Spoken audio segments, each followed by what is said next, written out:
Hey folks, this week Aaron joins me and we talk with Andreas Kling about Ladybird. That's the from-scratch web browser that's almost ready for prime time. You don't want to miss it, so stay tuned. This is Floss Weekly, episode 800, recorded Wednesday, September 10th. Champagning the Ladybird browser.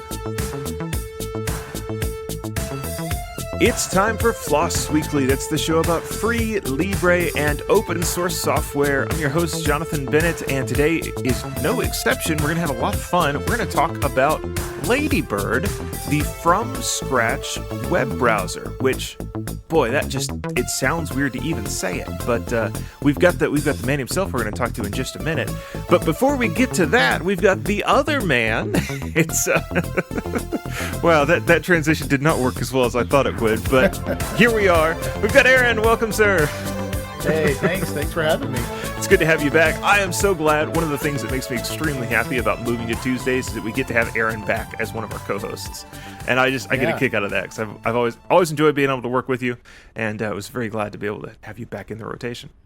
Yeah, for sure. I just noticed that my maybe because of my mustache, my beard's a little longer. It needs a trim, but I've noticed that, like, I've got the old man syndrome. Like, the older you get, the more your face droops. And I'm sitting here smiling, and I'm realizing that it's just like a straight line across now. It doesn't go up in the corners anymore. So yeah, I've got to hope that people know that I'm smiling. But I am. I'm happy to be here. Yes. So Ladybird, what do you know about Ladybird, the browser? Absolutely nothing. Absolutely nothing. I'm really interested for this conversation though, because, why do we need another browser anyway? Mm-hmm. Like, what's the problem that they're trying to solve? I think a lot of us know what that is, but it's a lot of effort to do a browser, right? There's some problems. Let's just say there's some problems. There are problems, right? We'll get into that. And then, I'm old enough to go back to the days of using Mosaic, and text-based browsers and Gopher, and I was around at the beginning of the internet, at least that part of it. So yeah, I mean, I remember when new browsers were popping up, pretty frequently, and it was like a big deal. Like when Netscape Navigator came out, it was like, whoa. Mm-hmm. So anyway, I remember those days. So I'm kind of curious, like, what are we going back to those days of, like, hey, let's just get back to basics here, or is there, how do we accomplish that and also make sure we can still do the things we want to do, right? Online. Yeah, I'm really curious. I'm kind of excited that we have a new browser that's not just Chromium with a different skin on it. Mm-hmm. Yeah. We have a bunch of those, and so people are, you should talk about this browser, and you go and look at it. It's just Chromium, guys. It's Chromium with a theme. Right. Do we really need to do a whole show about this? Ladybird is a bit different. Well, let's go ahead and bring Andreas Kling on, who is the man when it comes to Ladybird, and I guess the man when it comes to browsers. Welcome, sir. Thank you for being here. Hello. How's it going? It's great. So, Ladybird, it's a browser. Let's see, where should we start? I have lots of questions. Shoot. I don't see a download link. Let's start there. Okay, the audience knows this. Just so you know this, I will ask a lot of questions that I either have a guess or I know the answer to. I'm pretty sure I know why there's not a download link, but I'm trying to be a proxy for our audience in asking these. Sure. Well, that's the first thing I did this morning, is I went to go download it, and I was like doing exactly that. I was like, oh, I see a project, but no download. Do I have to compile this from source to be able to use it? What? It's crazy. No, like you were saying, we are doing something different, which is that we are not starting from Chromium like everybody else does. Mm-hmm. And because of that, it's going to take a little bit longer to get this thing ready. So there is no download today, but you can download the source code and build it. Mm-hmm. I think it's 2 commands that you have to run, and then it should take care of everything for you. We do get a lot of positive comments about how easy it is to build our project. Mm-hmm. And we are aiming to put out an alpha version in 2026. So that's sort of the time frame that we're looking at right now. But we decided to go more public because we started a nonprofit earlier this year. So that's why you've been seeing us more and more, because we started to get more serious about this. And I hooked up with Chris Wanstroth of GitHub fame, and we started this nonprofit to fund and develop Ladybird. And we've talked to a bunch of companies that are also interested in like having a new browser on the scene. So that's sort of how it's come together. And but at this moment, you cannot download a running product. We are pretty far from that, but because it's a lot of work to build a browser, we do need a little bit of funding, at least, not as much as everybody else, but a little bit. So we have been raising a little bit of money. And yeah, that's kind of the general state of things. And a lot of people, of course, brave early adopters and courageous open source enthusiasts still go and build the browser. And they are typically disappointed, but come away with a bit of hope, at least in their stomachs, I would hope, because it doesn't work well for daily driver browsing today. And we're not trying to mislead anybody about that. And we are actually 2 years out from what we would consider an alpha version.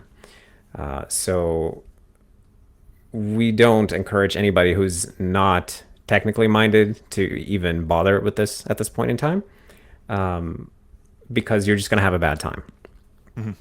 But for people who are technically minded, you are most encouraged to try it out, mess with it, try your favorite website, maybe a website that you made yourself. Tell us what didn't work right, and maybe even figure it out yourself and see if you can help us fix it. So we've been doing a lot of that, trying to collect new developers. Yeah. Is using Ladybird right now a better or a worse experience than trying to use something like the Lynx browser? Oh. Wow, I don't know. It might be better. It's got to be better. I would hope it's better. It's probably better, yeah. Because with Lynx, is that Lynx the one with JavaScript?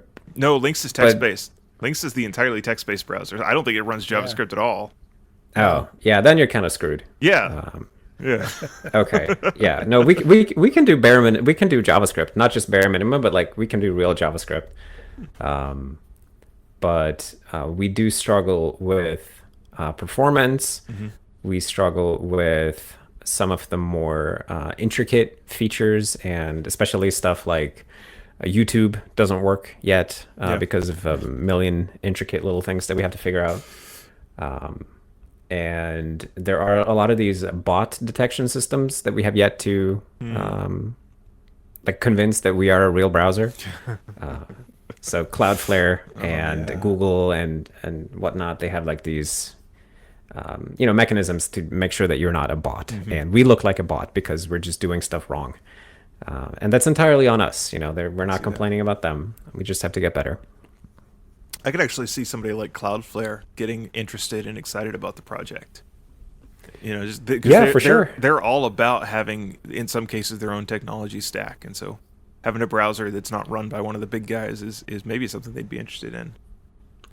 Yeah, so we've spoken a little bit with one of the engineers on the team at Cloudflare that makes this anti-bot software, and we have a little bit of a back and forth there. Yeah. But there's just a lot of work on our side to do. Yeah. And of course, not to mention any of these fingerprinting things, where you can check, hey, how fingerprintable is my browser? We are possibly the most fingerprintable browser right now. Yeah. So what's the origin story here? At what point did you wake up and go, I'm going to build a browser from scratch? And like, what sort of what was your headspace? What kind of crazy headspace did you have to be in to make that decision? What? It never happened to you? Not that in particular, no. Other crazy things, yes, but not that one. Right. Well, it all started when I decided to build an operating system from scratch, which was its own crazy headspace. That somehow seems less crazy. In some ways, perhaps, yeah. in retrospect, it was a simpler time. But yeah, so I was doing that for a while. Starting in 2018, I built the Serenity operating system, SerenityOS, and it was a passion project for myself that I did as a sort of personal therapy to keep myself out of trouble. I used to have pretty big problems with drugs, alcohol, stuff like that, and I needed something to focus on that was healthy. And yeah, I went pretty hard on building an operating system, put it online. A lot of people liked it and started to work on it as well. And a community formed around this, and the community just kept growing. And we became more and more ambitious with our scope. And we would add things like, well, initially it was pretty modest. We would add networking, and we thought that was a big deal. But and then like, why don't we have a photo editing program or a music production studio or visual programming tools? And it just kind of kept growing in scope. So it was natural one day that we just decided that we should have a browser also. And a big part of SerenityOS, the SerenityOS mindset was that we do everything ourselves. Like we don't borrow code from anywhere. We just do everything ourselves because it's more fun that way. And I'm sure every hacker ever can relate to that. Even if you wouldn't necessarily do it at work, you at least enjoy doing it at home. Sometimes. So yeah, that's sort of the where the whole thing started from, was that we wanted a browser for SerenityOS because we were adding everything to it. And I have a professional background in working on browsers. So I was working on the KDE browser, Conqueror, like 20 years ago. Since then, I've worked at Nokia on their browsers, and then at Apple on their browsers. So working on browsers was like my job for a long time. So it was very natural for me. And once I started working on a browser again, I kind of just slipped into this old habit, and it became my main focus. And I kind of stopped working so much on the rest of the operating system, to the point where they became two distinct projects, and we forked because the browser was getting so much attention, and people were focusing exclusively on the browser, and we were living in this GitHub repository together with an operating system, with photo editing software and music software. It was just a really cramped space. So projects split up, and now I work only on Ladybird, so the browser only. And we've sort of changed the rules a little bit. So as I mentioned, it used to be that we don't use third-party software, like we do everything ourselves in SerenityOS. But in Ladybird, we want to actually make a product that people could use. And so we have admitted to ourselves that we're going to have to use a little bit of third-party software to make that happen in this lifetime. Over the last couple of months since we forked, we've been integrating some of the sort of open source ecosystem for things like fonts, graphics formats, audio formats, stuff that would take us a long time to do ourselves exhaustively and correctly. We can just like piggyback on the existing stuff. And yeah, that's sort of the origin story. Yeah. And that's where we are today also. Yeah. So speaking of where you are today, I'm gonna hand it over here in just a second, but I do want to ask first, like, what is the state of Ladybird? How much of the web actually works? How much of it renders correctly? How frustrating is it to try to use it? Oh, well, it's pretty frustrating. I'll tell you that much. But we've been focusing on our own sort of dog fooding use cases. So we tend to use a lot of... It's not dog fooding. It's champagning. Champagning. All right. You're drinking your own champagne, not eating your own dog food. Right. Or maybe dog, not, yeah. as the case may be, right? Yeah, I don't know that will work for me personally, but I can see how dog fooding is a bit of a weird term. Yeah. No, at Apple, we always called it living on. So, like you would be living on the latest build or living on Ladybird. And we're trying to do that. So we're focusing in on our own daily use cases, like using GitHub, using Google, and reading web specifications more than anything, really, and getting communication software working, like Discord and stuff like that, like stuff that we use every day.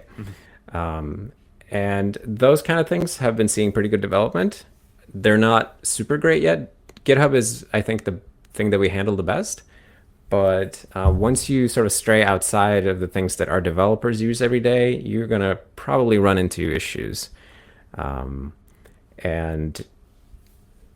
we've taken kind of a vertical slice approach to developing the browser, where we've been just picking a website and then doing whatever it takes to make that site work as well as possible, which is, one of many approaches. One approach you could take is you could pick a spec and then try to implement as much of that spec as possible. But we've been kind of going after these, let's try to make this site actually work. And I often liken it to video game emulation, where like if you're going to implement an emulator for the Super Nintendo or whatever, you're not going to sit there and implement every CPU instruction. You're going to try to get Super Mario Kart to run or whatever. So we've been taking that same approach to getting websites working, which means, just to answer your question, it varies greatly depending on if the site you're visiting is something that we have worked on or not. But over time, the rising tide lifts all boats or whatever, right? Where because all of the fixes that we make for the various websites that we do work on, they are all in service of supporting the web platform. And it just happens that we pick sort of scattered random parts of the web platform to implement at a time. But over time, our general standard support, our general support for the web has been improving. And recently, we've also started running, there's this test suite called Web Platform Tests, which is a sort of a collaborative test suite that all different browser vendors contribute to. So, Microsoft, Apple, Google, Mozilla, and ourselves can contribute tests to this giant battery of like millions of tests. And we've been running that recently, and I think we're passing like a bit more than half of the tests, and we're like actively working on passing more of the tests. And we definitely want to just get those numbers up, but because we haven't been running the tests before, it is there's a lot of low-hanging fruit that we're dealing with. Yeah. Does it support Flash? That's a joke. It doesn't actually. I mean, coming from SerenityOS, that would be very on brand. A little bit, I guess. Whoops. Oh, somebody's got a dog. It's all good. Yeah. No, we don't support that. That was just a joke. But seriously though, like why? Well, let me ask this first. Actually, I want to know, like, you kind of told the origin story. I want to know, like, why you think we need this, number one. But before I even get there, the thing that I'm most curious about is how much interest have you received over the past 6 months since the whole Google antitrust stuff has been going on? Have you gotten way more interest all of a sudden because of all of that? I don't know that I could really separate interest coming from that from interest for other reasons, but there's certainly been a lot of interest over the last couple of months. But we only went public with our nonprofit in July. So, and the I guess the latest Google rulings were pretty recently. And when people donate to our nonprofit, they sometimes write a little message, and there have been a lot of messages mentioning the state of affairs with the industry, which I think is positive. And when I talk about the origin story, it's sort of Ladybird just evolved out of hacker culture in some ways, but at the same time, it's also finding reasons to exist that aren't just organic.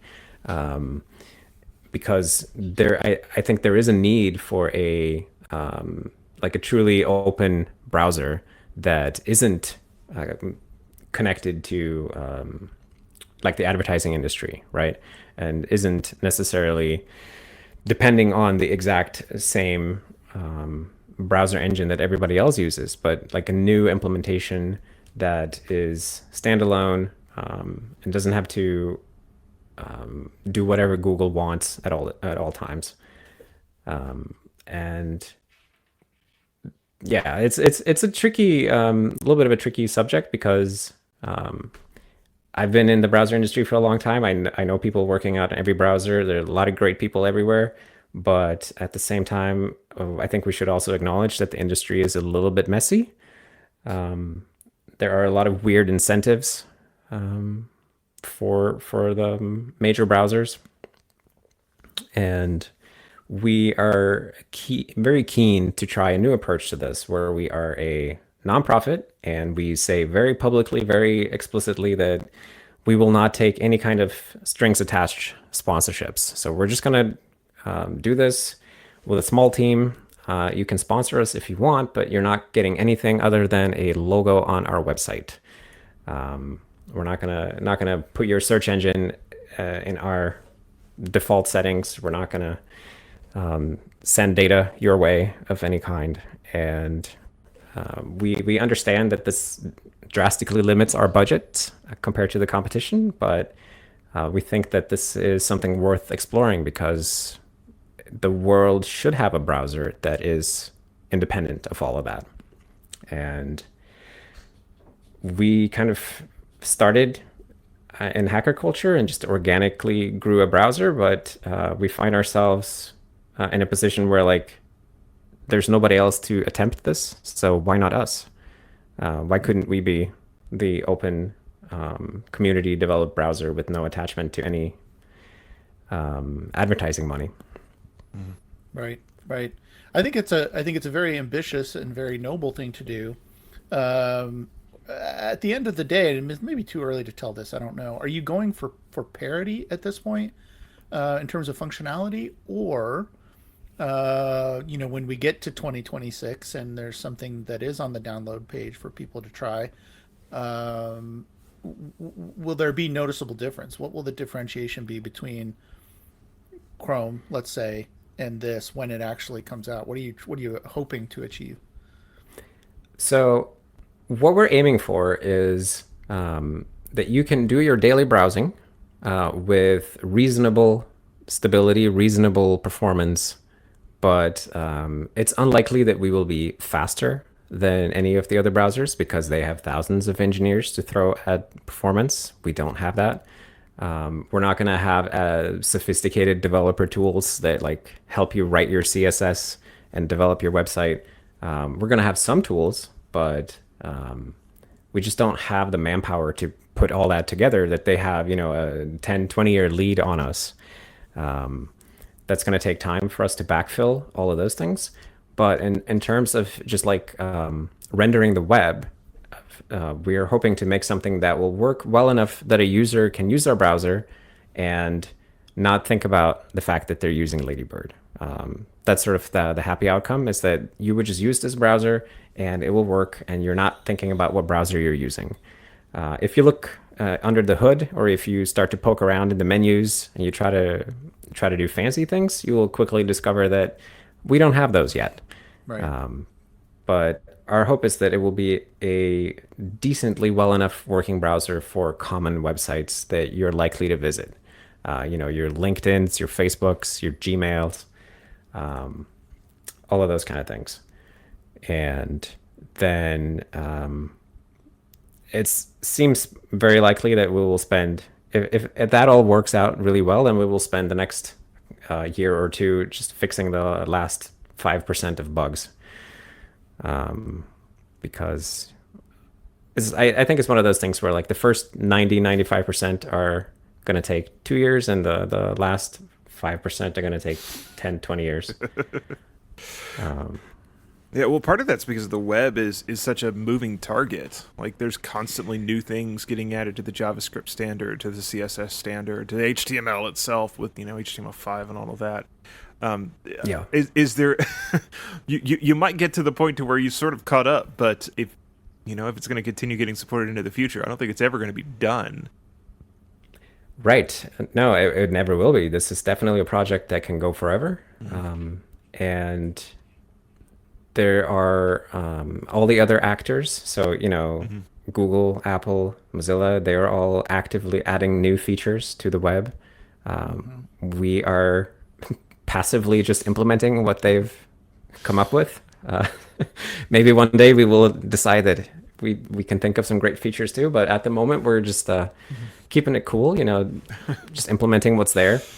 I do wish that people would slow down a little bit with the feature development, but we do also recognize that the web has to evolve, maybe not as quickly as it does sometimes. Yeah. Yeah. So Aaron asked about the idea of differentiation between Ladybird and Firefox and Chrome, and there is something that comes to mind. And I wonder if this is something that you guys have realized, if other companies have talked to you about it yet. Both Firefox and Chrome are huge, and they're difficult to install and work with. Like, they're just unwieldy. Like, particularly Chromium. Trying to do a compile of Chromium is just a pain.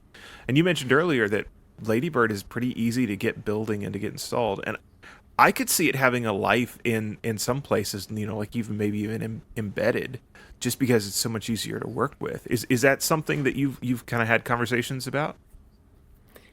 We're not ruling it out. I know that there's been some interest in the embedded use case, but we haven't really been targeting it. We've been playing a little bit cowboy-like with memory usage and resource usage in general, because it's easier to just allocate lots of memory than it is to be careful and precise. And a lot of people look at Ladybird and they assume that because it's new and because it has a limited set of features, it must be using less resources. But that couldn't be further from the truth. We managed to implement fewer features with a lot more resources than the other browsers. But of course, that's because they've been optimizing their browsers for decades, and we haven't. So we're catching up a lot on that. And I think the embedded use case requires a ton of pretty sophisticated optimizations that we're going to have to do anyway. But I don't know what kind of interest there would be. I guess that's something we'll find out eventually if somebody comes to us and says, "Oh, I have this great idea for an embedded use case." We're definitely interested in helping them, but it's not something that we're pursuing ourselves. Like, we're primarily interested in making a desktop browser for people, and for ourselves is the current target. Yeah, I have a Raspberry Pi in my hallway that is my HVAC controller, and the idea there is that it's supposed to run a web browser to show the web page of what your temperature is, and it's kind of a pain to work with. I think I don't remember if it's Chromium or Firefox is what it's supposed to be doing. It's not working at the moment. I need to spend some engineering cycles on that again to get it working again. I think it could be a lot of fun because the web page it runs is just stupid simple. It'd be fun to try to do that with Ladybird. So I am for that kind of thing. Yeah, I mean, that shouldn't be terribly difficult. We could probably throw in some command line switches for you to like start in full screen mode with no UI and stuff like that, right? Yeah. I could. That seems like that would be a huge win. I could definitely see some businesses wanting to use that. What's the license? What license is Ladybird under? We are under a 2-clause BSD license, so pretty permissive. Very permissive. Yeah. Not everybody's favorite, but I don't think there is a license that everybody would agree is the best one. So. Right. Yeah. That's the thing there. Yeah. And what about platform support? Is this x86 64 only? Does it work on ARM? Does it compile on RISC-V? MIPS. There's a whole bunch of different architectures out there. Right. So far, it's been x86.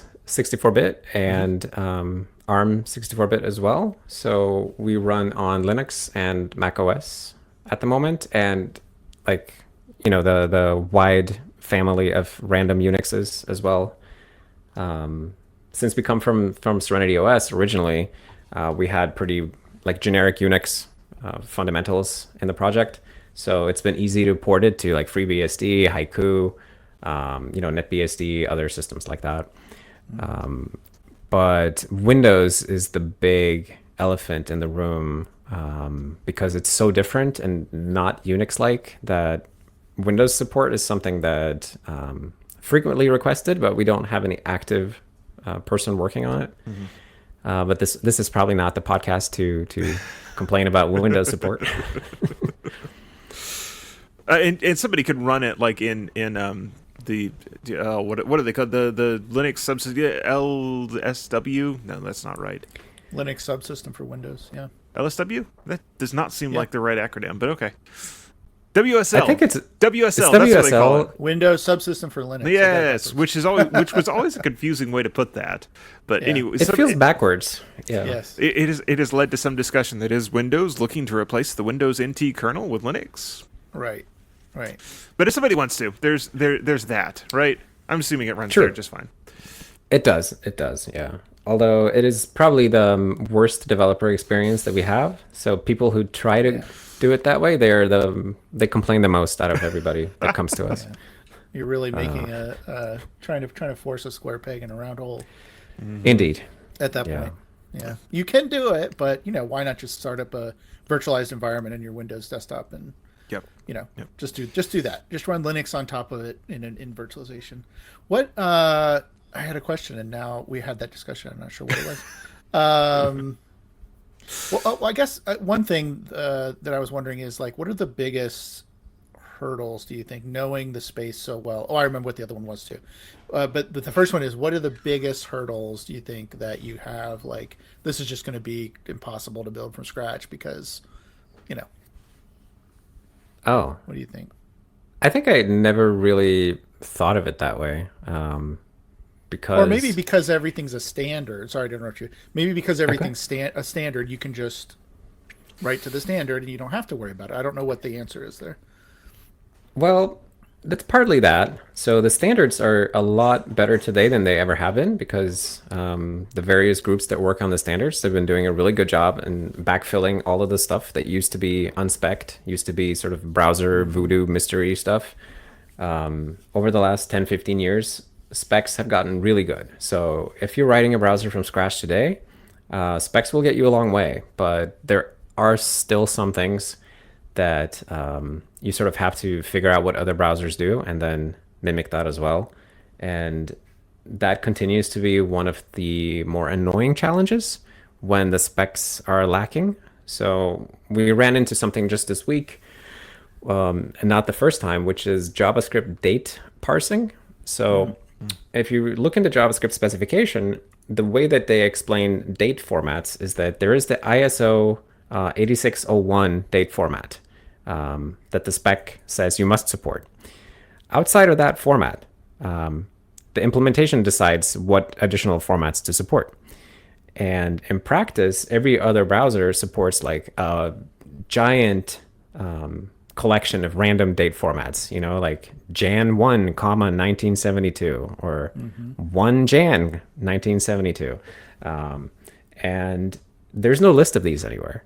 And people have tried to spec how this works, but it kind of they just get bogged down and they get tired of it and abandon the attempt. So even today, the spec doesn't explain how to parse dates. And that's been pretty frustrating for us as a new engine because we frequently encounter new date formats that we haven't seen before. And then we have to implement parsing for that particular format. And now some website starts working. Weird. And then there are a couple of things like that, a couple of touch points where you have to just look at what other browsers do because the specs, you're just kind of shit out of luck with the spec. But to the credit of the standards groups, the number of such things has been going down aggressively. That puts you guys in an interesting position where you're sort of doing an audit of the web specs. It might be Yeah. interesting to try to put all of that feedback into a document and put it out there, make it obvious, so hopefully someone can get fixed. Well, we are doing you one better, and we are actively reporting and fixing bugs in the specifications. Perfect. That is one of the great benefits of new engines coming on the scene is that Yeah. we end up really putting the specs to the test because people have been iterating on these specs for years, but nobody ever tries to implement them from scratch. And so we come along and we do that, and we find like, well, this doesn't actually make sense. If you try to implement it, it falls apart. That happens regularly, I would say. We just come across some little thing where it doesn't have internally consistent logic. And then we report bugs and it gets fixed. And that's fantastic. And it always feels so wholesome when I see somebody from our team go and find a bug in a spec, report it, and it gets fixed. And the whole ecosystem benefits. Yeah, we are very much auditing the specs and doing our best to be good citizens and reporting bugs in specs, or if we find bugs in other browsers, we try to report those as well. Yeah. Try to be good boys in the club. Very good. So my other question was, in terms of Right. the other open source OS vendors, Red Hat, Ubuntu, name your favorite one. Since you've already described how this kind of grew up out of SerenityOS, like, are you getting support from those folks more like you would expect you would, or no? Not really. I didn't really have any expectations though. So there's been some interest in packaging our stuff, but it's so early still. We don't have anything that we could in good conscience ask an end user to try. So even when distros do try to package our stuff, there's been like, I think Arch has some package, Nix has some package, and I see a lot of people trying these packages and they come to us and they complain that it doesn't work. And yeah, because this is not ready to be packaged. So I have kind of mixed feelings about distros packaging pre-alpha software. I think maybe they should just not do that. Yeah. It's not a service to anyone. It doesn't help their users, and it doesn't really help the projects they're packaging either. At the same time, it is also exposure for the project, and sends people our way. Just I wish that we would get to manage our own first impression, I guess. Yeah. I'm just surprised that those bigger players aren't like in your sponsors, and I guess there's an argument to be made like, hey, most of the browsers are based on open source anyway, so I grew up in the days of Richard Stallman, well, a little bit after when he was really going, but in the 90s when he was still preaching all that stuff pretty heavily, and everything has to be open source and you need a clean release of your distro, and back then it was proprietary browsers with proprietary code in them that you were fighting against. Now you could make the argument, well, good enough, right? Everything's open source, it's good enough, we don't need this. But I am a little surprised that some of them haven't come on board and said, you know what, we would like to, yes, well, there's a lot of open source out there, but we would like to separate ourselves from the commercial entities of the world, the Googles and the other players, because we don't want to be beholden to them. So yeah, I'm just kind of surprised that they're not in the list. Right. Well, they are very welcome to join the list. If anybody from any of these entities is listening, please get in touch. We would be happy to have them as sponsors, obviously.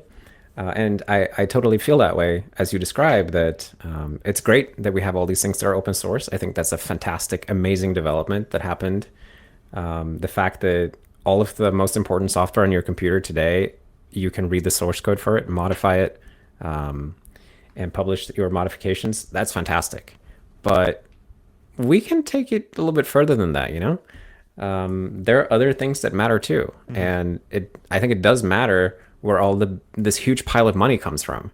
And it's kind of like this elephant in the room in a way. It's been like that for a long time, I feel, in the browser industry, that there's been this browsers being developed by hundreds or thousands of engineers, and there's a huge pile of money, but we don't really talk about like what that money comes from until recently, when it's become much more public knowledge and people are starting to see like how much their search queries are actually worth to these companies, right?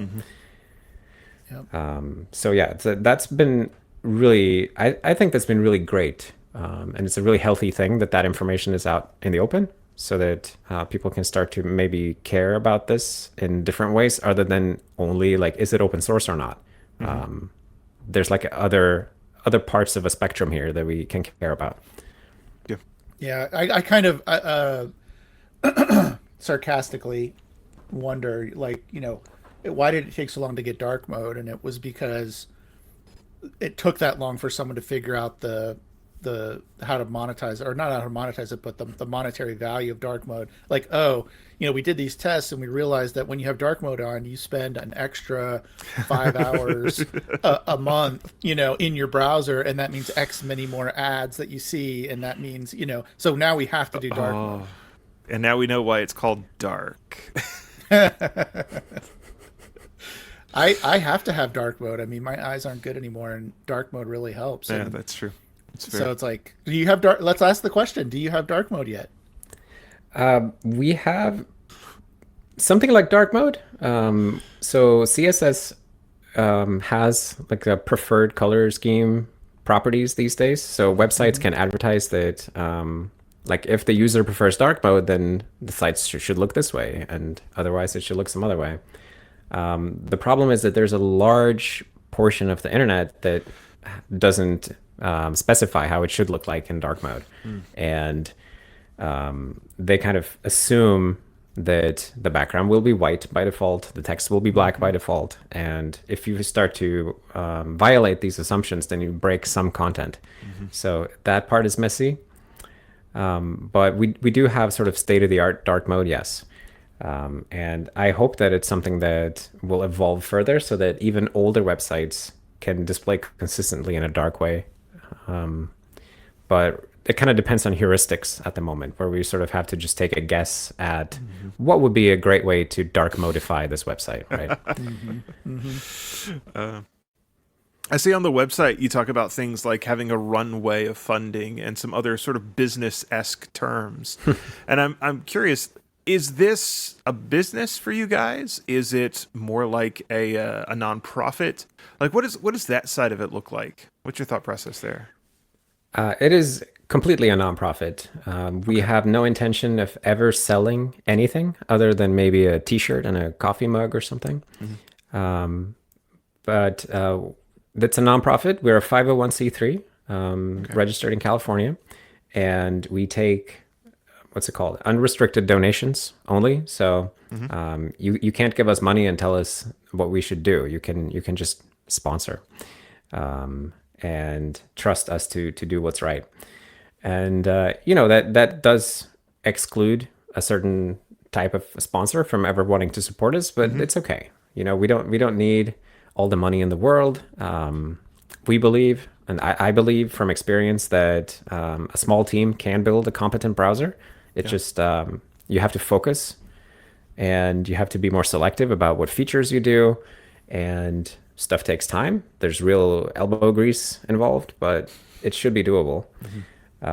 And yeah, on the sort of business side, there is no business model. It is either we get this thing funded by donations and sponsorships, or it falls apart.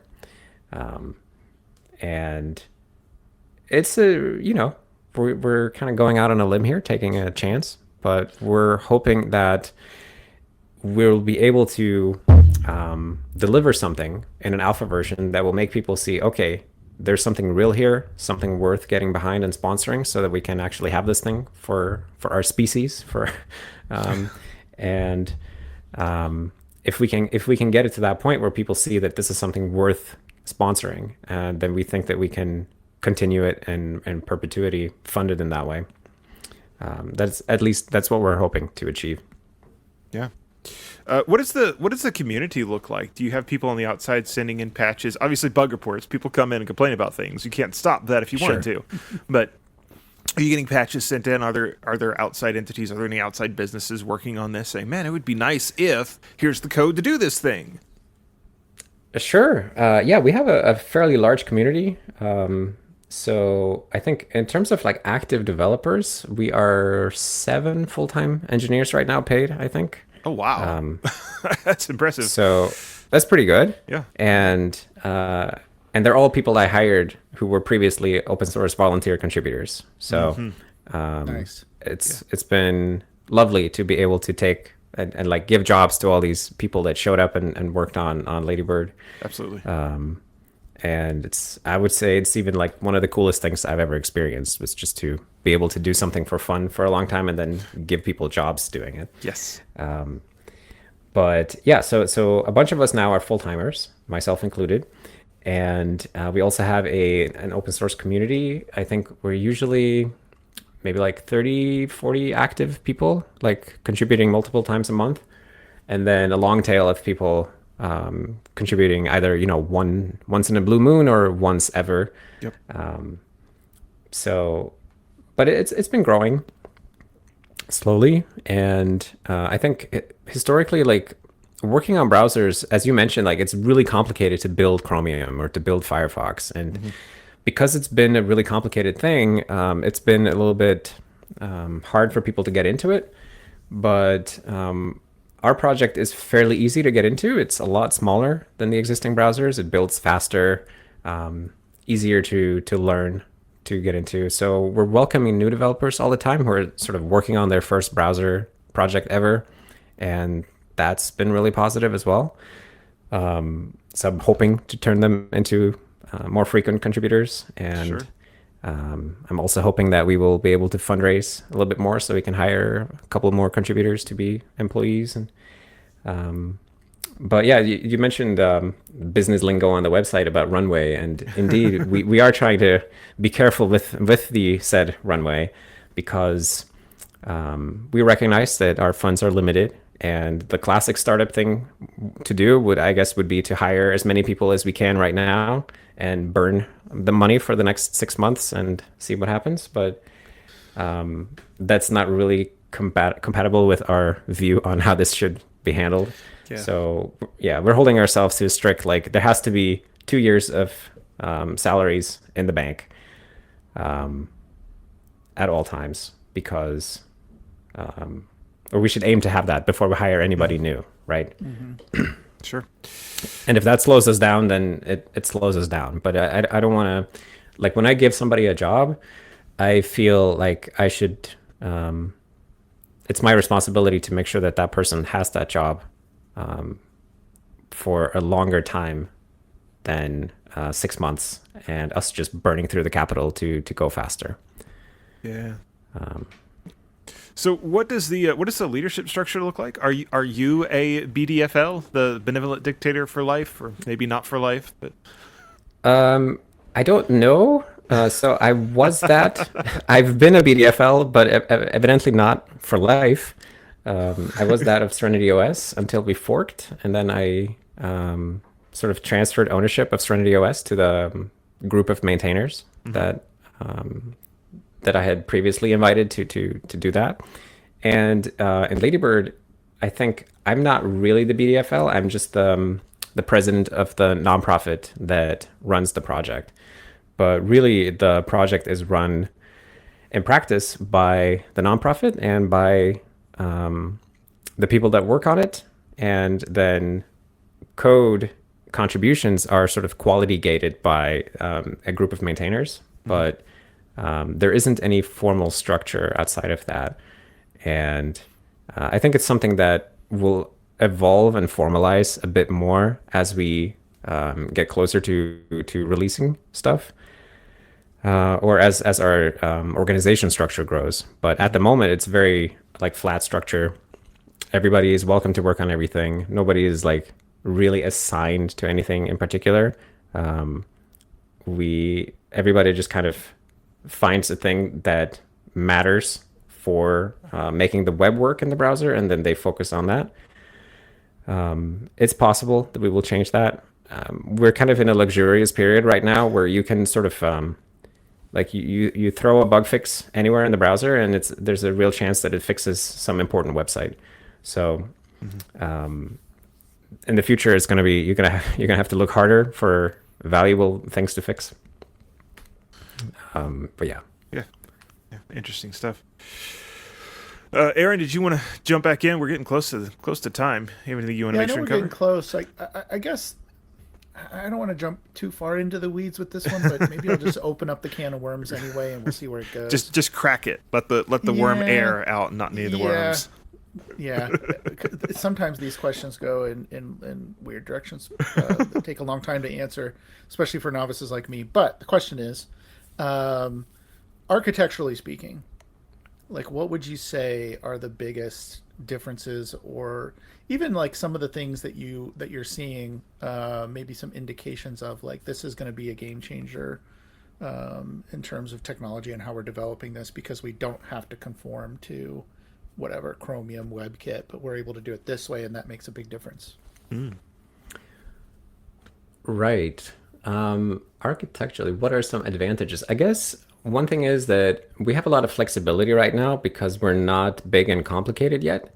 And there are a lot of features that we haven't implemented yet. And so we don't have like a gigantic code base that has to be retrofitted to do some like security mechanism, for example.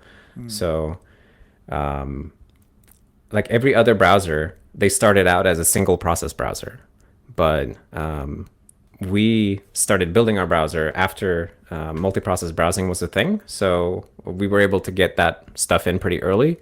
And as a result, we don't have a code base that, I mean, we were single process originally, but we were able to make ourselves multi-process pretty quickly because we didn't have a gigantic code base with millions of lines of code that had been shipping in a single process way, for decades. And then we had to retrofit multi-processing into that. And I think we have a lot of opportunities still to do interesting architectural things for security, for stability, for performance that are much harder for other browsers because they have so much code that just has to be changed in complicated ways, let's say. Yeah, I think that's our biggest opportunity. Yeah, very cool. Why C++? Why with a new browser did you not write it in Rust or Go or some other everybody's favorite language? Right. Well, I guess there's no language that everybody loves, but everybody loves to hate C++ lately. And I started SerenityOS in C++ because, as I mentioned, it was a personal therapy project. So I just took the language that I knew the best and was just doodling around. And then I didn't mean to, but hundreds, thousands of people ended up wanting to work on it also. And then it kind of just, I got a little bit out of my hands. And now we have this gigantic code base written in C++, and we have a lot of things going on, and we want to find a way forward where we can, feel like we're doing our best by our users in the future, that like we're doing our best to deliver something that's safe and secure. So in practice, that means that we probably have to evolve past C++ in some way, because C++ is not evolving towards safety as fast as we would like. And so we've looked at a bunch of the different languages recently and ended up with Swift as a secondary language to introduce into the code base. Not everybody's favorite choice, but we did this experiment where I asked people, like, please try to implement some part of the browser in a couple of different languages and then tell me which one you like the best. And everybody came back liking Swift the best. And fair enough. It was an empirical process, and I had the same experience. I liked it the best out of the languages that we messed with. And so We are aiming to introduce that now with the new version of Swift that's coming out in the next couple of weeks. And the idea there is to have a safe language that we can incrementally introduce into the code base, because Swift can talk to C++ and vice versa. And that's kind of our plan there, but it's going to take time to do that. But it's something that we feel like we have to do something, because, safety is a thing. People do want to hack your browser, and we probably have more bugs than we know. I'm sure we have more bugs than we know. And if we could systematically prevent many of them by using a safe language, that's something that we definitely need to pursue. But yeah, we are still on square one with that, because we're depending on the next version of Swift, because it's the first one that can actually understand our super modern C++ that we've been using. Yeah. So that's kind of where that's at. And I know that there are a lot of languages that people always ask me, why didn't you use my favorite language, or why didn't you use this language? And I just never engaged with that, because I feel like nothing good ever comes of criticizing somebody's favorite language, right? Yeah, that's fair. Have you been it? So first off, I've got to think there are people out there that go, Swift. They went with Swift. Mm-hmm. Oh, they're selling out to Apple. That must be what that means. Have you gotten much pushback from that? I've been told by many people that congratulations on the Apple money and things like that. But no, we haven't. We were acknowledged in the sense that I think the head of the dev tools department at Apple tweeted at us saying something like "cool," but that was it. Yeah. No, we're not selling out. It just so happens that Swift has a really compelling story as a C++ successor language. That's something that they're investing in. Yeah. Sort of this narrative of hey, do you have a huge C++ code base and wish you could be safe, but it's just too much to just rewrite everything? Here's Swift. You can rewrite incrementally. That's really compelling to us. So. That's interesting from the kind of the standpoint of looking at the language too, because this is something we're seeing with Rust as well, where they're putting Rust in the kernel. It's forcing Rust to grow up, and if they gain traction with that, with Swift trying to get other C++ developers to use it, and maybe Ladybird will be part of the story too. Putting it in use, they're going to find places where this thing in Swift is not working quite as well as we thought it did, or there's a bug in trying to make this work. I think that could be really interesting going forwards, as you guys, I'm assuming you will try to, kind of work closer with the devs from the Swift language, and it should be a good thing for both projects. I think so. We've already found and reported a number of bugs, mm-hmm. and have had a good experience interacting with the Swift team so far. So that's really positive. And I think it's absolutely the case that, whenever you take a language and bring it into a new domain where it hasn't been tried before, you're going to find tons of interesting and not interesting problems. Yep. And we've had a lot of not interesting ones also, I will mention, trying to get CMake to understand how to build with Swift. It's not very interesting. No, it's just pain. Working with compiling tool change is just pain. Yeah. But thankfully, though, we have somebody who derives some amount of pleasure from working with build systems. So I'm really grateful that we have Andrew, who's been figuring that out. I think a lot of good things will come with that. Just like you mentioned with Rust and Linux, and everybody has to grow up a little bit. Everybody has to compromise a little bit. But usually something good can come out of that. Yeah. I think it will be the same for us. Yeah, absolutely. Is there anything coming down the pike that you are particularly excited about in Ladybird that you want to plug, let folks know about? Well, semi-related. I'm running a coding jam this weekend called Browser Jam. Perfect. where people are invited to come, and we're all going to write a new browser over the weekend. And I don't think it's ever been done before. People do game jams where they make games over a weekend, and we thought that we could do a browser jam where everybody makes a browser. So the idea is you'll show up on Friday afternoon, and we will give you a piece of HTML, and then you have a weekend to build a browser that can render that HTML. We'll see how that goes. But if you're interested, you can go to github.com/browserjam, and you'll find the information there. That's great. That's a lot of fun. It's kind of fun. I mean, that's what I like about doing that kind of stuff with ESP 8266s and 32s and the Arduino like stack, just to like, you don't need much there, right? Kind of like the project you were talking about before, Jonathan, where I just need to read an HTML page and maybe some little JavaScript and make it work, Yeah. And if you can get to that point and understand how it all works, that's a great learning project. I think it's cool. Yeah, absolutely. It may be early in the project for this question, but is there something that someone has done with Ladybird that just really surprised you, like just off the wall or odd or otherwise surprising that somebody's used it for? It might be a little early for that, yeah. But I am frequently surprised whenever somebody gets some really complicated website working.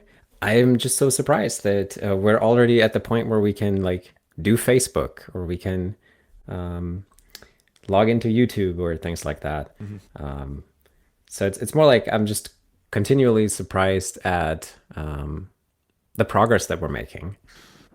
It's been really inspiring, and especially because I'm maybe not, we don't have a lot of people with previous browser experience on the team. It's me, and then a couple of people have been contributing a little bit here and there, but most of us are like complete noobs at this and just sort of learning as we go. And the fact that a relatively or very inexperienced team has been able to assemble a browser of even this quality level in this time frame is, I think, amazing. Yeah. And I'm really proud of the team, and it's been awesome to get to see people grow. Like, we've had people join the project when they were like 16, and they're now in university and still hanging out, chatting and like fixing stuff. And it's been a lovely process to witness. Yeah. Question from the chat room. Mashed Potato wants to know, is anyone live streaming the Browser Jam event? Is there some place where we can watch people code in real time? That's possible. I don't know. So we have a Discord server where people are coordinating a little bit, making teams and stuff like that. And I saw some people were talking about the possibility of live streaming. So if you're interested in that, join the Discord. It's on the github.com/browserjam. And see if somebody there is streaming. Hopefully somebody will. Awesome. Sounds fun. We're getting down towards the very end of the show. Is there something that you wanted to mention to folks that we didn't ask about? Did we miss anything? No, I think you covered a lot of the stuff that's important, and I'm glad that we talked about the issues that exist in the industry. I feel like it's easy to forget to acknowledge that, but it feels like we're in this new reality now where we acknowledge that browsers have been funded by Google, and it's no longer a secret that only some people know about, but like it's something that everybody understands now, and we can start to look at real solutions to that. And I think we're trying our best to offer one possible solution, and we would be very happy if people experiment with other solutions. I don't think that Ladybird has to be the only new browser. I know that there are some other up and coming browser projects as well. There's the Servo project. They're doing browser engine in Rust, and they're very big on sort of the embedded use case. And I'm glad that they're exploring in that direction. And I think there's room for more. I'm really hoping that there will be sort of a new age of new browsers, I guess. That would be really, really fun. As a fan of browsers, I would love to see that. Yeah. So I guess shout outs to Servo for also going down this path. Now that you mention them, I'll have to see if I can reach out and get somebody from Servo on the show too, because that would be a lot of fun. All right, so before we let Speaking you go, of reaching out, one thing before you drop, what's the best way, easiest way for people to get involved, or the best way for them to get involved? Right, of course. So the easiest thing you want to start with going to our GitHub repository. So it's at github.com/ladybirdbrowser, and join our Discord server. That's really where all of the day-to-day coordination happens. People like working on stuff together or discussing bugs. It's fairly pleasant space. People are very nice, welcoming, professional. And as I mentioned, like we're welcoming new developers all the time, so you won't stand out or be weird, even if you don't know what you're doing. Join our Discord and come chat. And what I usually tell people to do if they don't know where to start is to build the browser and then go to a website that you made yourself. Hopefully you have something. Hopefully it's pretty simple, and see if it works correctly. If it doesn't, try to figure out why and see what you can learn from it. And maybe you can figure out how to fix it, but at the very least you can make a pretty good bug report, even if you can't figure out what to do. Yeah. And then take it from there. Yeah, very cool. All right, last two questions that we are required to ask, or the chat room gets mad at us, and that is, what's your favorite text editor and scripting language? Oh, well, I don't know what my favorite text editor is, but I use Vim. And it's just muscle memory. I think even if I've tried to install other text editors, but I never use them because to start a text editor, I just type Vim. So there's that. But I tend to program in IDEs. So like I do like in practice, a lot of my text editing of source code, I end up doing in like the JetBrains IDEs or in VS Code or something like that. But on the command line, it's always Vim. Yeah. And then scripting language. Oh, scripting language, right. Probably has to be JavaScript just because I keep working on it every day. Or no, I'm going to tell the truth. My favorite scripting language is PHP, and I'm not ashamed. Well, having a background as a C++ programmer, PHP is kind of friendly towards the whole C style of bracketing and all of that, so that's not terribly surprising.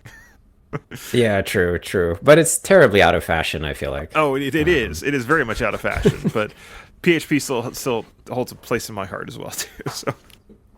Yeah, it's like Perl, but slightly more modern, just slightly. Tiny bit.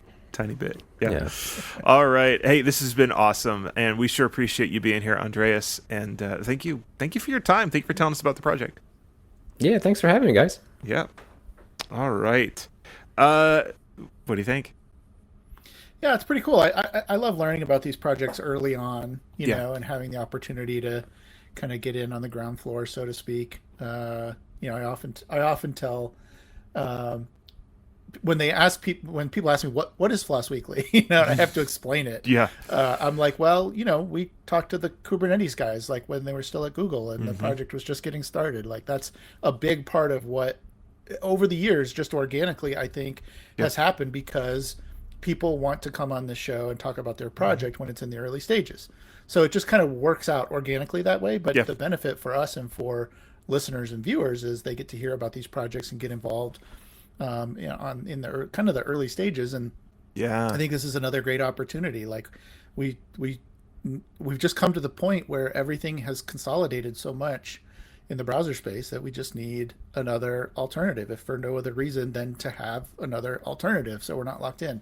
So I think it's a great project. You know, I guess stay tuned, right? Like yes, either go try it if you're the type that likes to build your own software, then go try it, and if not, then wait a little bit and come back and check it out in, you know, another 6 months or a year when there's a beta version or something.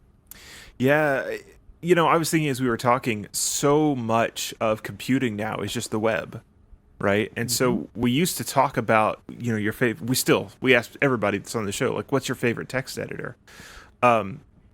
we do so much work on the web. Maybe we need to start asking people what their favorite browser is. But to kind of carry that thought through, you have different text editors for different purposes. And I could see a future where you have a bunch of different browsers for different purposes that, are not all just reskins of Chromium, like we started the show talking about. So yeah, no, I think this is really cool. And I really do think that there are going to be some really interesting, maybe niche, but some really interesting use cases where it's going to make a lot of sense to run Ladybird or Servo rather than Firefox or Chromium. Yeah. I like the ones you came up, or the one that you came up with, and I think that branches out into others where you need to run a kiosk, or you need to run something, and you don't want to be encumbered with maybe even the fear of the unknown, right? Like who knows what Chrome is going to do, or Chromium is going to do, how it's going to change, right? You need something stable. You need something that's going to be, you can count on. Or I just want to run kiosk, like you said. Yeah, definitely something to be said for that. All right, did you want to plug anything, Aaron? I know you've got that. You've got at least a YouTube channel that you'll mention. Yes, I will give you a preview quickly of an upcoming video. It is September. So I've got two channels. I've got the main channel, which is Retro Hack Shack on YouTube, and I've got Retro Hack Shack After Hours, where I do E-Waste Wednesday and a bunch of like smaller, like maybe slightly less interesting to the broader audience kind of things, all around vintage computing. But on the main channel, what I've been working on for months, people don't know behind the scenes how long these history videos take. But I'm working on a history video. It'll be relatively short, but on the history of the Tandy 1000. So the Tandy 1000 was kind of, they kind of fell into this position of being a major player and having a really successful product because of the failure of IBM's PC Junior. So it was really interesting history where Tandy came along and they said, hey, we're going to make a PC Junior competitor. And then PC Junior got discontinued. And they just happened to have like all the features that people wanted at that point, and ended up being a super huge, important, and for a lot of people, either their first computer, their first family computer, So that video should be coming out, I'm hoping by this weekend, fingers crossed. Yeah. But those history videos, you have to go in and get credits for all the images and all that kind of stuff. And it just takes a long time to do. Yeah. So yeah, be on the lookout for that. And it's Retro Hack Shack and Retro Hack Shack After Hours? Yep. Retro Hack Shack everywhere. Just search for Retro Hack Shack on your social things or on YouTube, and you'll find it. Yeah. Awesome. All right. I do want to let folks know that next week we're back to Java. And it's JBang, which it lets students, educators, and professional developers create, edit, and run self-contained, source-only Java programs with unprecedented ease, which sounds like we're doing Java for scripting, which that'll be really interesting to talk about. Looking forward to that. So that's next week. Make sure and catch that. You can follow me, of course, on Hackaday. We've got, that's the home of Floss Weekly. That's also where my security column goes live every Friday morning. There's also the Untitled Linux Show. That's over at twit.tv at the Twit Network. And we have a lot of fun there talking about what's going on with Linux, the news, some open source stuff there as well. And then you can also keep an eye on my YouTube channel. You can search for me. I think it's J Bennett at YouTube. And some fun stuff, mainly around Meshtastic, which we're about to have a big 2.5 release, the first alpha of that come out. Some really exciting stuff there. So check that out. We sure appreciate everybody that's here, both that watch us and listen to us live, and those that get us on the download. Make sure to come back next week, and we will see you then on Floss Weekly.